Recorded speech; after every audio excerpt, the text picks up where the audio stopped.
자, 읽어주세요. 네. 신약 성경에 교회라는 의미로 사용된 히라버 단어는 에클레시아인데 이는 불러냄을 받은 자들이라는 뜻이다.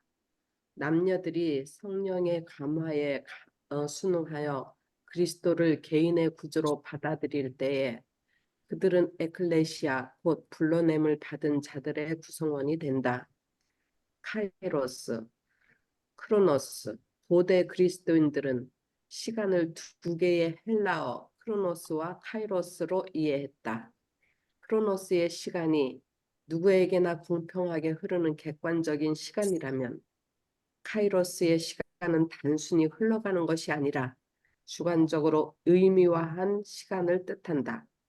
에클레시아, 곧 불러냄을 받은 자들의 삶과 시간은 이전의 삶과 시간과 여전히 완전히 다른 사람이 됩니다. 카이로스에서 크로노스로 변하는 삶입니다.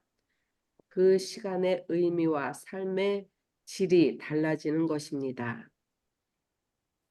고린도서 5장 17절 그런즉 누구든지 그리스도 안에 있으면 새로운 피조물이라 이전 것은 지나갔으니 보라 새 것이 되었도다.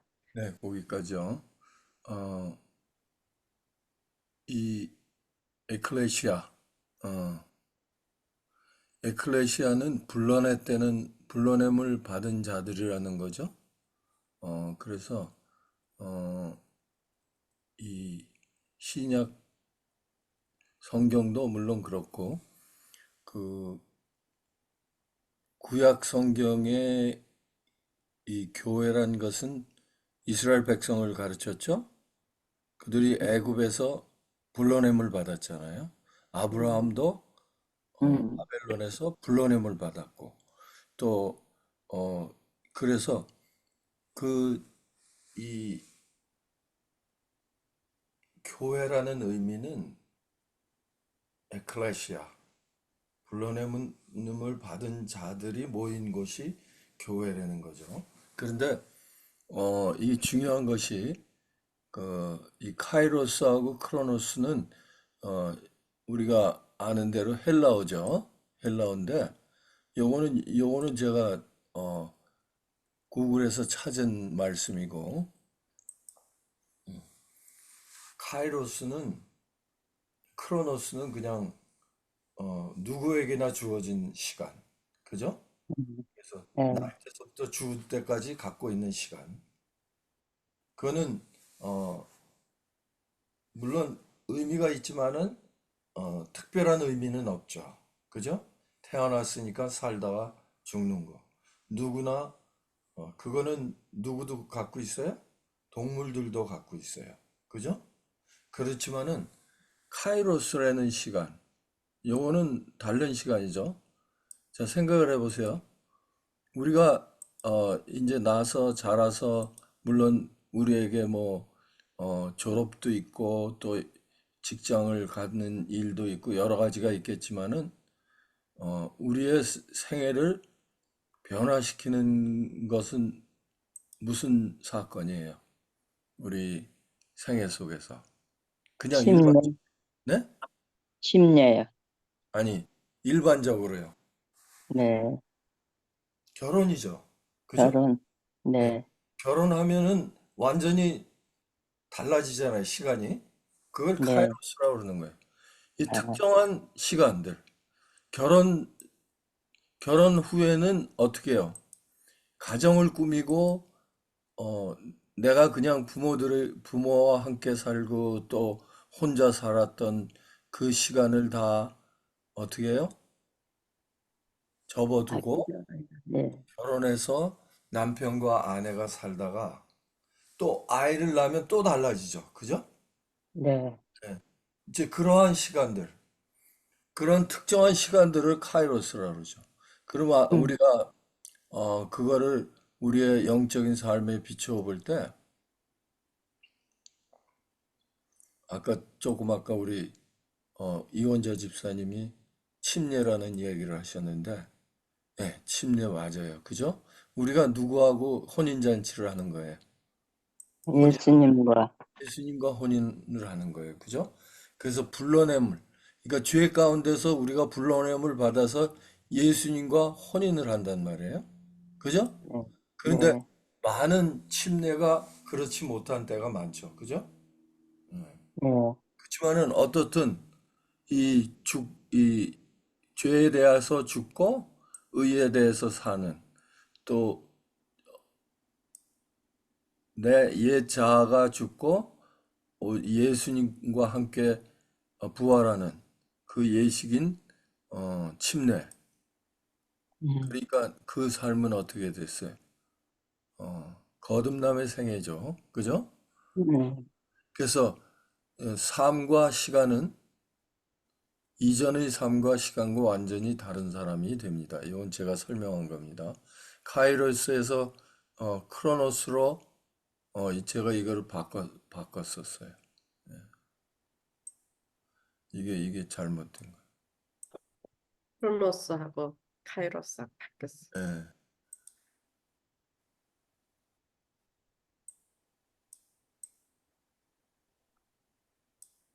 이렇게 하면 되죠. 크로노스에서 카이로스로 변하는, 그죠? 변하는 네, 그 시간의 의미와 삶의 질이 달라지는 것입니다. 그래서 바울 선생님은 고린도후서 5장 17절에 그런즉 누구든지 그리스도 안에 있으면 새로운 피조물이라 이전 것은 지나갔으니 보라 새 것이 되었도다.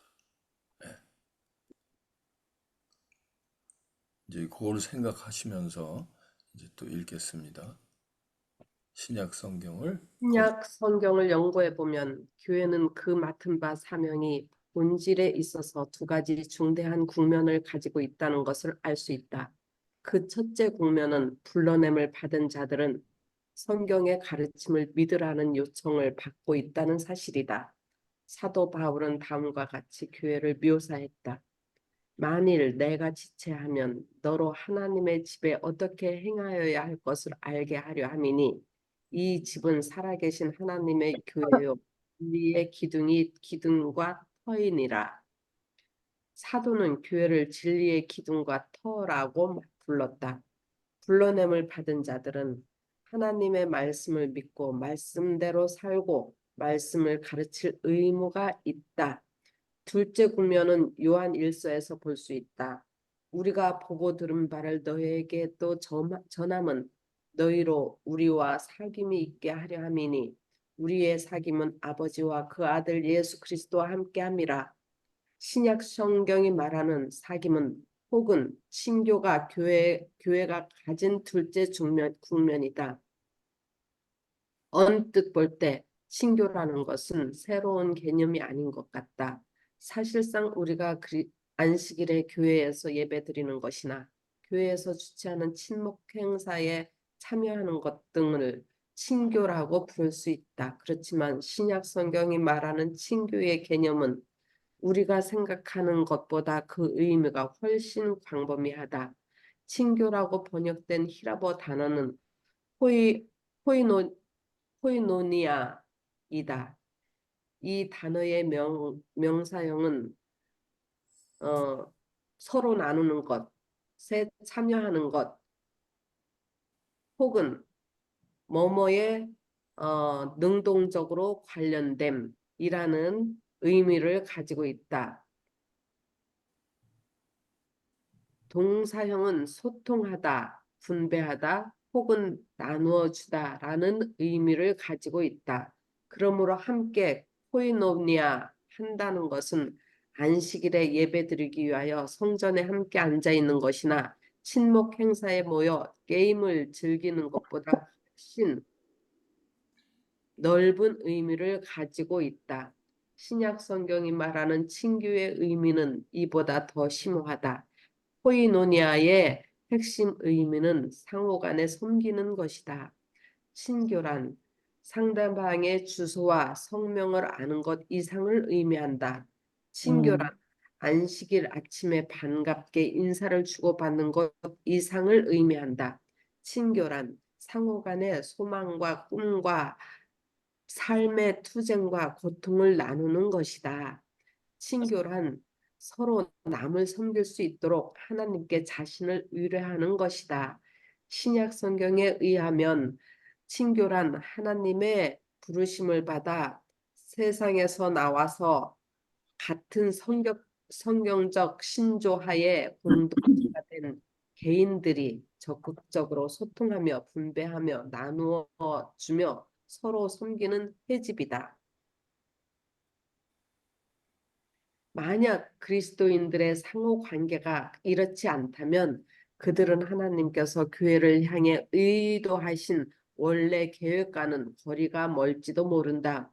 우리가 안식일을 지킬 수도 있고 교회에 출석할 수도 있다. 그러나 우리가 그리스도인 친교를 통하여 참된 코이노니아를 나누지 않는다면 우리는 하나님의 원래 의도에 맞는 교회를 실질적으로 체험하지 못하는 것이다. 음, 자, 이거 읽어보세요. 개인적 적용과 토의 1. 신약 시대의 교회라는 단어의 정의는 무엇인가?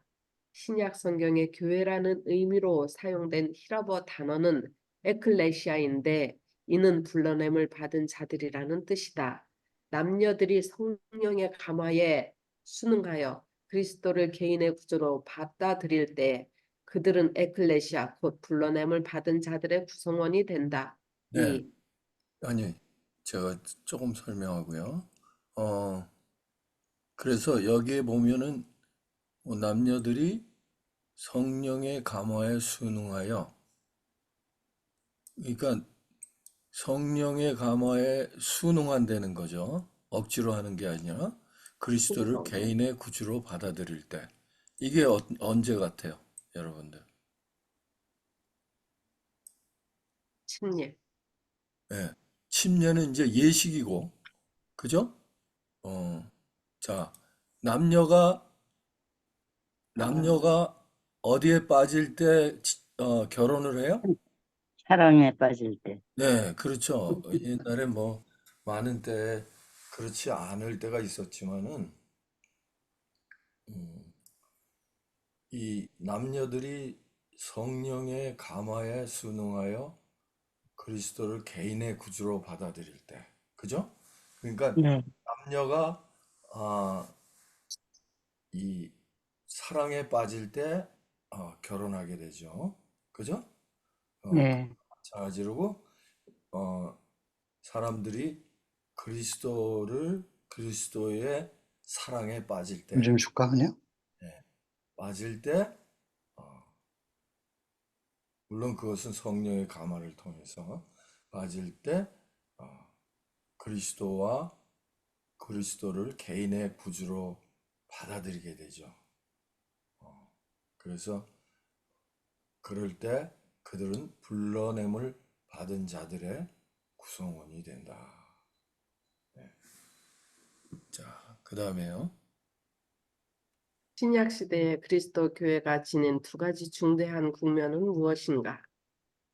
첫째 국면은 불러냄을 받은 자들은 성경의 가르침을 믿으라는 요청을 받고 있다는 사실이다.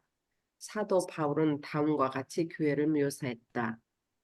만일 내가 지체하면 너로 하나님의 집에서 어떻게 행하여야 할 것을 알게 하려 함이니 이 집은 살아계신 하나님의 교회요 진리의 기둥과 터이니라. 네. 그래서 이 불러냄은 받은 자들, 그러니까 거듭난 자들을 얘기하는 거죠. 예? 거듭난 자들은 뭐를 먹어야 돼요? 떡을, 진리를 먹어야 돼요. 이제 어 제가 금요일 날 그 우리 강명숙 집사님 시간 그걸 위해 그 시간에 숙제를 공부를 좀 하는데 거기에 이제 이 말씀에 대한 말씀을 먹는 데는 얘기가 어, 연결이 되더라고요. 그래서 제가 좀 찾아봤는데 어, 이 진리의 기둥의 터. 그러니까 말씀이 이 뭐가 돼요? 터가 되는 거예요. 그죠?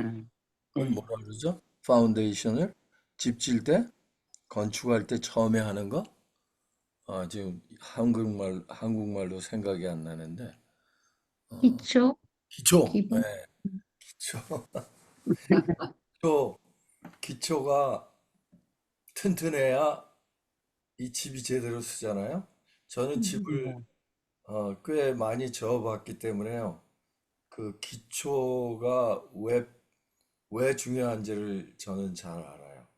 기초가 제대로 안 되면 이 집이 아무리 기초가 튼튼하더라도 이, 이 삐뚤어 돼 있으면 어떻게 해요?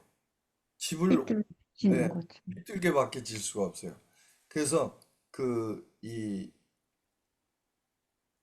집을 질 때 중요한 건 뭔가 하면 이 사각형이 맞느냐, 귀가 음. 90도로 다 되느냐, 또 그 다음에 또 중요한 건 뭔가 하면 이 수평이 맞느냐, 그죠? 예. 네.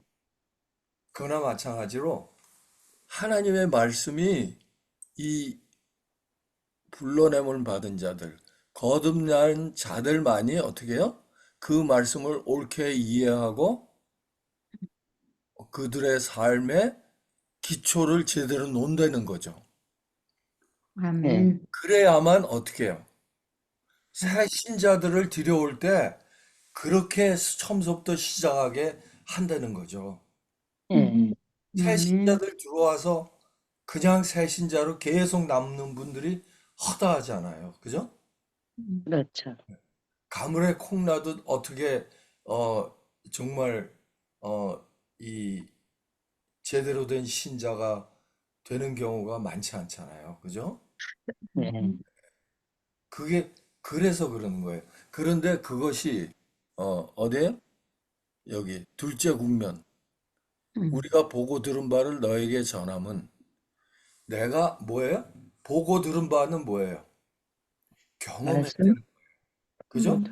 네. 예수님을 요한일서 이것에 그 사김이 나오는데 이거는 뭐예요? 거기에 뭐라 그랬어요? 우리가 본 바요, 만진 바요. 그죠? 네. 그리고 그런 사귐은 아버지와 그 아들 예수 그리스도와 함께함이라. 네. 이건 저기 요한은 그 얘기를 하면서 사랑하자. 온전히 사랑이다. 하나님의 사랑이다. 하나님께서 그리스도를 통해서 보여주신 사랑을 나는 보았다. 깨달았다. 경험했다. 예? 그걸 얘기하는 거예요. 요한일서는. 예? 물론 네. 요한복음도 그렇지만은 구구절절이 그 묻어 있는 깜감. 사랑. 예. 그것이 우리의 코이노니 성도의 교제. 예? 저게 그러니까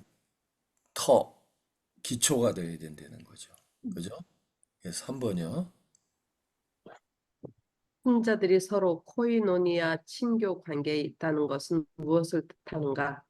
코이노니아의 핵심 의미는 상호 간에 넘치는 것이 섬기는 것이다. 네. 음. 그렇죠? 그러니까 뭐예요? 예수님이 그랬죠. 너희가 혼인잔치에 대해서 꽤 많이 얘기를 하셨는데 너희가 혼인잔치에 가면은 어디에 앉지 말라 그랬어요. 방석에. 네? 방석. 네. 상석에 앉지 말라 그랬어요. 아주 아주 어디에 가서 앉으라고요? 말써. 가서 앉아서 네. 만일 주인이 와서 네. 당신은 여기 앉을 때가 아닙니다. 저기 높은 곳에 가서 앉아야 됩니다. 라고 얘기하면 어떻게 돼요? 그때 너무 감사하죠. 네. 주인 말 그런데 따라야지. 상석에 앉아 있는데 딱 버팅기고 있는 게 주인이 와서 그대로. 너 당신은 저 밑에 내려가라. 가서 이분이 높은 곳에 와서 앉아야 돼.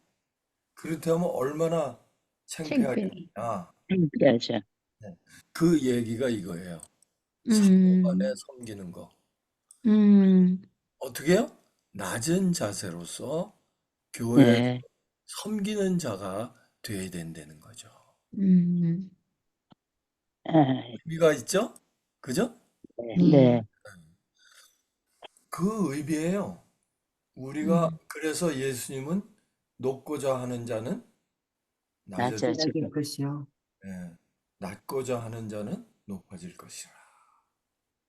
그것이 높아지려고 전략적으로 그렇게 하는 것이 아니고 그건 세상 사람들이나 하는 짓이고 어, 상호 간에 섬기는 이럴 때 정말 코이노니아 성도들의 친교가 제대로 이루어진다는 거죠. 그것이 뭐에 기초돼요? 말씀의 기둥, 진리의 기둥, 예, 말씀이 기초가 될 때, 우리의 삶의 기초가 될 때, 우리는 자연스럽게 상호간에 섬기는 자들이 된다는 거죠. 그다음에 아멘. 그대는 다른 신자들과 코이노니아 친교를 이루고 있는가? 생각, 그죠? 예. 그다음에 5번, 위의 질문에 대한 해답이 예라면 이 친교를 통한 그대의 경험을 기술하라. 네, 답이 아니오라면 그대는 이런 친교에 참여하기를 원하는가? 네, 그렇죠? 네. 그래서 어, 우리 예전에 우리 저기 이원자 집사님이 하신 얘기 생각나세요, 여러분들? 어디 저기 새빵살이 하실 때 예. 아침에 참여하면서 예배드리고 기도드리는데 아이가 그 옆에 사는 아이가 와서 같이 참여하고 또 그다음에 그 엄마도 참여했는데 어, 우리 자녀분 한 분이 기도하면서 그 엄마를 위해서 기도했는데 나중에 보니까 그분이 우리 교인이 됐다는 거예요. 그게 코이노니아예요. 그죠? 예. 아멘. 아유, 경험에서 나오는 간증으로 표현되는 삶. 그죠? 그렇기 때문에 아멘. 이혼자 집사님 또 나눌 이야기 있으세요? 네? 네. 많을 것 아니, 같은. 또 저희가 오기 전에 이제 제가 오래간만에 미국 수속을 받는데 집을 팔았거든요. 네. 그래서 잠시 또 새방으로 갔어요. 네. 그랬는데 거기서도 우리가 아침 기도 드리오니 그러면은 3살 먹은 그 주인집 아이가 와요, 우리 방으로. 음. 그러면 그 집은 불교 신자예요. 젊은 사람인데. 네. 근데 그 아이가 오는데 아이 이름이 승연인데 엄마가 승연아, 승연아 그리고 교양 있어요, 여자가. 음. 조용히 불러요. 음. 그래서 같이 참여하는 거 좋아해서 그러는데 왜 불러? 나중에 물어봤더니 걔가 밥상 앞에 앉으면 눈을 감았다 떴다 감았다 떴다 이런데 기도를 한대요. 오. 아이 그러니까 엄마가 얘가 그리스도인이 되겠구나 걱정이 됐나 봐. 나는 그 얘기 듣고 야 너 핍박이 시작되는구나 그랬어. 근데 아이들이 그렇게 정말 보는 대로 그렇게 행하네요. 글쎄요. 네. 그 근데 참. 뭔가 예, 이렇게 땡겨요. 네, 불교 집안이든 뭐든 그런 것이 있어요. 예. 이상하게 하나님이 부르시는 것 같아요. 글쎄 말이에요. 그 어린 것이 몇 번 와서 예배 받다고 글쎄 밥상 앞에 앉아서 이렇게 기도를 하니 얼마나 정말 신기해요. 근데 그 엄마가 볼 땐 놀란 거예요. 음. 그래서 그다음부터는 부르더라고요. 승연아, 승연아. 그리고 점잖게 네. 불러. 그래서 왜 불러? 그냥 앉아서 이렇게 듣고 그러는 거야. 그랬더니 아니에요. 얘가요. 눈을 감았다 떴다 감았다 떴다 그래요. 그래서 아유 참 우리는 역시 빛이구나 그 생각이 들어요. 아멘. 그러니 그 아이가 자라서 성령께서 인도하시면은 또 참다운 진리를 찾을 수 있잖아요. 그죠? 그렇죠. 아멘. 네. 저희 아들이 그 그런 얘기를 하더라고요. 그 이제 대학 다닐 때 네. 대학 다닐 때 그 어디에 저기를 다녀왔거든요. 제가 이거 끄고 합시다.